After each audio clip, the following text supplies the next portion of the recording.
सरकार किसी काम की है नहीं, सरकार है ही नहीं। जबरदस्ती बनी है, लूट खसोट करके बनी है, चोरी चमारी से बनी है। हम लोग सरकार की कमी को उजागर करते रहेंगे, उसके पास साली कमी है, उसमें सच का ये नहीं है। क्यों डरने किस बात की सर? डरना है भगवान से और जनता से। लंबे समय तक बीजेपी के साथ रहे एमएलसी टूना जी पांडे आज नेता प्रतिपक्ष तेजस्वी यादव से मिलने पहुंचे हैं। टूना जी पांडे को परिचय देने की जरूरत नहीं है, सभी लोग जानते हैं, काफ़ी लोकप्रिय भी हैं। तेजस्वी यादव से आज मुलाकात हुई? जी सर, जी बिल्कुल सर। क्या नई शादी हुई तो बधाई देने? जी सर, तो नए साल की बधाई देना था, फिर उनकी शादी हुई, उनकी वैवाहिक जीवन मंगलमय हो, सुखमय हो।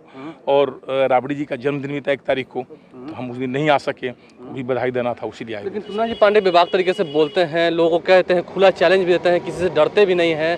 क्या लगता है जो सरकार में भ्रष्टाचार हो रहा है, इस बातों को उजागर करते रहेंगे? नहीं, देखिए, ये सरकार तो लूट खसोट करके बनी है, झूठ बोल करके बनी है, खरीद फरोख्त करके बनी है। दरअसल सरकार तो है नहीं, इसको सरकार कहना ही एक तरफ से गलत हो गया। आप जान जाइए, ये सरकार किसी काम की है नहीं, सरकार है ही नहीं। जबरदस्ती बनी है, लूट खसोट करके बनी है, चोरी चमारी से बनी है, स्पष्ट बात है सर। हम लोग सरकार की कमी को उजागर करते रहेंगे, उसके पास साली कमी है, उसमें सच का ये नहीं है। उजागर क्या करना है, तो सारा कमी है, सब लोग जान रहा। आप मतलब बीजेपी में थे तब भी ऐसे क्रोधित रहते थे? सर बिल्कुल। अच्छा 1 मिनट सर, बीजेपी कोई हमको खाना थोड़ी देती है सर। हम जनता के नेता हैं, जनसेवक हैं, हम जनता की आवाज हमेशा उठाते रहेंगे सर। एमएलसी रहे फिर भी सर करके बात करते हैं। अच्छा सर, इसलिए ये अपनी संस्कार में झलकती है सर, हमारे माँ बाप पिता हमारे ब्लड में झलकता है। सर कहना, महाशय कहना, श्रीमान कहना, हम सर उदंत टाइप के थोड़ी हैं, अहंकार से थोड़ी परिपूर्ण रहते हैं सर। हमारे पूरे खानदान में कोई वार्ड भी नहीं जीता आज तक। हम 2 बार एमएलसी हैं, और हमारा भाई भी इस बार विधायक है आरजेडी से। इस बार एमएलसी का टिकट हम नहीं लिए, हमको दिया जा रहा था जबरदस्ती लड़ने के लिए। तो सर कुछ तो मौका दिया जा रहा था। बिल्कुल सर, मौका दीजिए। सुशील मोदी कई बार फोन कराए, ओम प्रकाश यादव कई बार फोन किए कि आप चुनाव लड़िए, बाबा कहें ऐसा कर रहे हैं, आपको चुनाव लड़ना चाहिए, आप चुनाव लड़िए। हम बोले हम नहीं लड़ेंगे, इसलिए कि बीजेपी झूठों की पार्टी बन गई है। बात स्पष्ट है, पार्टी में जितने शीर्ष नेतृत्व हैं, जितने यहाँ के नेता हैं लोग, वो एकदम झूठों की पार्टी हो गई है। 19 लाख लोग रोजगार देना था, कितने लोग को दिया, सो बताइए आप। आप तो रहे हैं विधानसभा के चुनाव समय, आप बीजेपी के साथ रहे हैं। सर नहीं, देखिए, हम हमेशा बीजेपी का विरोध किए, विधानसभा में अपने भाई का सपोर्ट किए। हम कह कर गए थे यहाँ पर आरजेडी में कि हम 6 विधायक जिताकर सिवान से भेजेंगे। हमने महागठबंधन का 6 उम्मीदवार जिताकर भेजा था सिवान से। लेकिन आप में बड़ी बात है कि आप डरते नहीं किससे? क्यों डरने किस बात की सर? डरना है भगवान से और जनता से।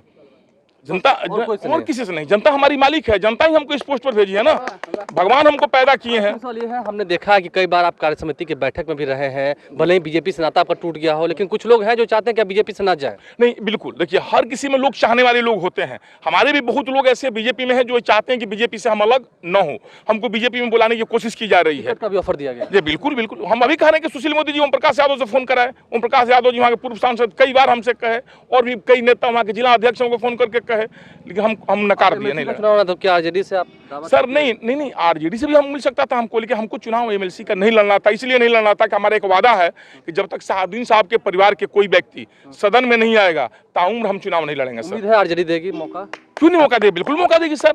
बिल्कुल, शहाबुद्दीन साहब ने आरजेडी के लिए पूरा अपना शरीर कुर्बान कर दिया है। ऐसा बात क्या है सर? आरजेडी हमेशा शहाबुद्दीन साहब के साथ खड़ी रहती है, उनके परिवार के साथ खड़ी रहती है। इन सब बातों को कहने में डरते नहीं कि बीजेपी ने धोखा दिया? नहीं सर, बीजेपी तो आज भी धोखा दे रही है। नीतीश कुमार तो साथ में ना, चेहरा तो सर नीतीश कुमार भी धोखा दे रहे हैं। नीतीश कुमार, अच्छा बताइए, नीतीश कुमार का कोई वैल्यू है सरकार में?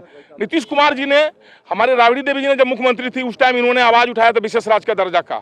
नीतीश कुमार आज तक भीख मांगते रह गए। केंद्र में बीजेपी की सरकार है, आज तक विशेष राज्य का दर्जा नहीं मिला सर। नहीं देगी, बिल्कुल नहीं देगी। नीतीश कुमार को कुछ बुझती थोड़ी है। नीतीश कुमार तो पिछलग्गू है, 3 नंबर के पार्टी, सत्ता के लालच में बैठे हुए हैं।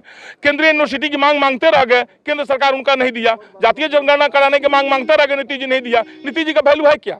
उनके पास तो अपना कुछ है नहीं, अपना वजूद भी नहीं बचा है, अपना प्रतिष्ठा भी अब बुढ़ापे में गंवा रहे हैं वो। उनको तो बीजेपी का ठोकर मार करके उनको किसी और दल के साथ गठबंधन करना चाहिए या विपक्ष में बैठना चाहिए। देखिए, टूना जी पांडे हमारे साथ है, लंबे समय तक बीजेपी में रहे, लेकिन असलियत क्या है, हकीकत क्या है, ये जानते हैं। उन्होंने खुलकर बताया है। तेजस्वी यादव को मुलाकात भी किया उनसे, उन्हें बधाई भी दी है, और कह रहे हैं कि डरते नहीं हैं, भगवान से, जनता से डरते हैं, और सच बोलने में डरेंगे नहीं।